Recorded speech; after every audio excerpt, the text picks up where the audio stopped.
Hello. ഇന്ന് പോകുന്നത് ഒരു ബർത്ത്ഡേ പാർട്ടിക്ക് വേണ്ടിയിട്ടാണ്. ഒരു സർപ്രൈസ് ബർത്ത്ഡേ പാർട്ടി എന്ന് പറയാം. കേക്ക് എൻ്റെ കയ്യിലുണ്ട്.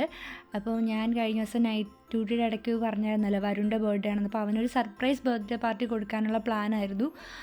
അതുകൊണ്ട് തന്നെ ഒരുപാട് സർപ്രൈസ് ആയതുകൊണ്ട് തന്നെ ഒരുപാട് ഡെക്കറേഷനും കാര്യങ്ങളൊന്നുമില്ല. ഞങ്ങൾ കുറച്ച് ബലൂണും കാര്യങ്ങളൊക്കെ സെറ്റാക്കി വളരെ തന്ത്രപൂർവ്വം വരുണിനെ പുറത്തു കൊണ്ടുപോയി. ആ സമയത്ത് കുറച്ച് എന്താ പറയുക കേക്കും കാര്യങ്ങളൊക്കെ സെറ്റ് ചെയ്തു. അല്ലാണ്ട് അധികം അലങ്കോല പണികളൊന്നും ഉണ്ടായിരുന്നില്ല. കാരണം ഒരു 20-30 മിനിറ്റ് സമയത്തേക്ക് മാത്രമാണ് അവൻ പുറത്തോട്ട് പോയത്. അപ്പോൾ അതിൻ്റെ ഇടയ്ക്ക് പിന്നെ ഒരുപാട് ഡെക്കറേഷൻ ചെയ്യേണ്ടെന്ന് വിചാരിച്ചു. ഇനി എല്ലാമൊക്കെ സെറ്റ് ചെയ്തു. അവൻ പുറത്ത് പോയ സമയത്ത് ഞങ്ങൾ പിന്നെ വരാനുള്ള ആൾക്കാരും വന്നു. എല്ലാവർക്കും ഡ്യൂട്ടിയൊക്കെ ആയിരുന്നു. അതുകൊണ്ട് മാക്സിമം വളരെ കുറച്ച് ആൾക്കാരെ ശരിക്കും ഉണ്ടായിരുന്നുള്ളൂ. ലൂക്ക വന്നിട്ടുണ്ട്. ലൂക്ക വന്നു കഴിഞ്ഞാൽ ആദ്യം കരച്ചിലാണ്. പിന്നെ അവന് കുറച്ച് വൈബ് പാട്ടുകൾ അല്ലെങ്കിൽ വണ്ടിയൊക്കെ കണ്ടു കഴിഞ്ഞാലാണ് ആശാനൊന്ന് സെറ്റാവുക. ഇപ്പം ക്രിസ്മസിൻ്റെ ടൈം ആവുന്നല്ലോ. അപ്പോൾ എല്ലായിടത്തും ഡെക്കറേഷനൊക്കെ ഇങ്ങനെ തുടങ്ങിയിട്ടുണ്ട്.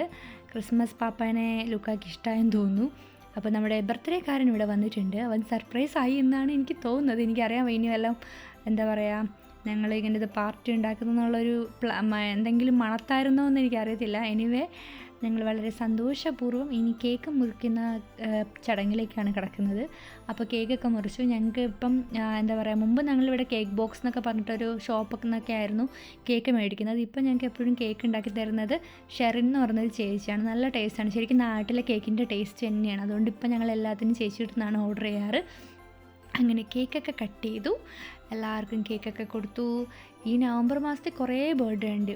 ഒരു ദിവസം ഇടവിട്ട് ഒരുപാട് പേരുടെ ബർത്ത്ഡേ ഉള്ള ഒരു മന്താണ് നവംബർ. ഇപ്പം ഞാൻ ഈ വീഡിയോ ഇടുന്ന സമയത്ത് ഓൾറെഡി 2 പേരുടെ ബർത്ത്ഡേ കഴിഞ്ഞിട്ടുണ്ട്. നാളെ ഒരാളുടെ ബർത്ത്ഡേ ഉണ്ട്. അങ്ങനെയാണ്.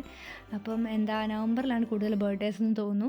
പിന്നെ ഞങ്ങളെല്ലാവരും കുറച്ച് കുറച്ച് നേരം വർത്താനമൊക്കെ പറഞ്ഞ് ഈ ഒരുമിച്ചിരുന്ന് വർത്താനം പറയാനാണല്ലോ നമ്മൾ മാക്സിമം പാർട്ടികൾ ഉണ്ടാക്കുന്നത് അല്ലേ.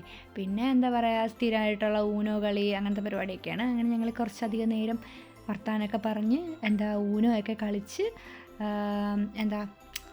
വരുൺ എല്ലാവരും യാത്രയാക്കുന്ന കാഴ്ചയാണ് ഇപ്പോൾ കാണുന്നത്.